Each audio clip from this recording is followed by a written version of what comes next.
Commonwealth விளையாட்டுப் போட்டிகளில் இந்தியாவுக்கு மேலும் ஒரு தங்கம் கிடைத்துள்ளது. பாரா தடகள வீராங்கனை ஷர்மிளா குண்டு எறிதல் போட்டியில் முதலிடம் பிடித்து தங்கம் வென்று அசத்தினார். 2026ஆம் ஆண்டுக்கான காமன்வெல்த் நாடுகளுக்கு இடையேயான விளையாட்டுப் போட்டிகள் ஸ்காட்லாந்தின் கிளாஸ்கோவில் நடைபெற்று வருகின்றன. இதன் 6ஆம் நாளில் இந்திய வீரர்கள் மற்றும் வீராங்கனைகள் 6 பதக்கங்களை வென்று நாட்டிற்கு பெருமை சேர்த்தனர்.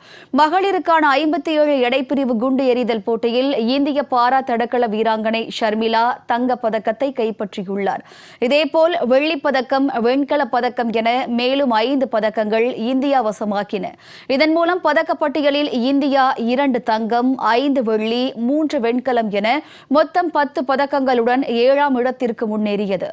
இதே பிரிவில் இந்தியாவின் மற்றொரு பாரா தடகள வீராங்கனை வெண்கலப் பதக்கத்தை வென்றார். இப்போட்டியில் 3வது இடத்தை பிடித்து வெண்கலப் பதக்கம் வென்ற நைஜீரிய வீராங்கனையின் குண்டுவீச்சு ஃபவுல் என கண்டுபிடிக்கப்பட்டதால் அவர் தகுதி நீக்கம் செய்யப்பட்டார். இதனால் 4வது இடத்தில் இருந்த இந்தியாவின் ஷில்பா ஷைலாவுக்கு வெண்கலப் பதக்கம் வழங்கப்பட்டது. இவர் 7.26 மீட்டர் தூரம் குண்டு எறிந்தார்.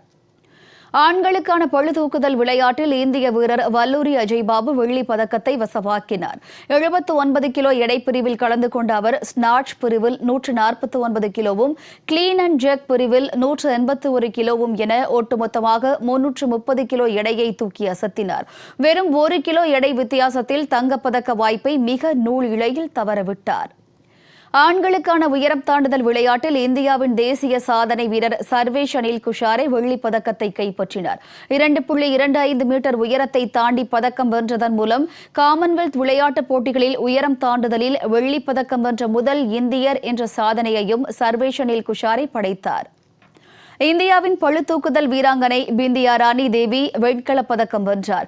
58 கிலோ எடைப்பிரிவில் களமிறங்கிய பிந்தியா ராணி ஸ்நாட்ச் பிரிவில் 87 கிலோவும், கிளீன் அண்ட் ஜெர்க் பிரிவில் 112 கிலோவும் என ஒட்டுமொத்தமாக 199 கிலோ எடையை தூக்கி 3வது இடத்தை பிடித்து பதக்கம் வென்றார். இது காமன்வெல்த் விளையாட்டுப் போட்டிகளில் அவர் வெல்லும் 2வது பதக்கமாகும்.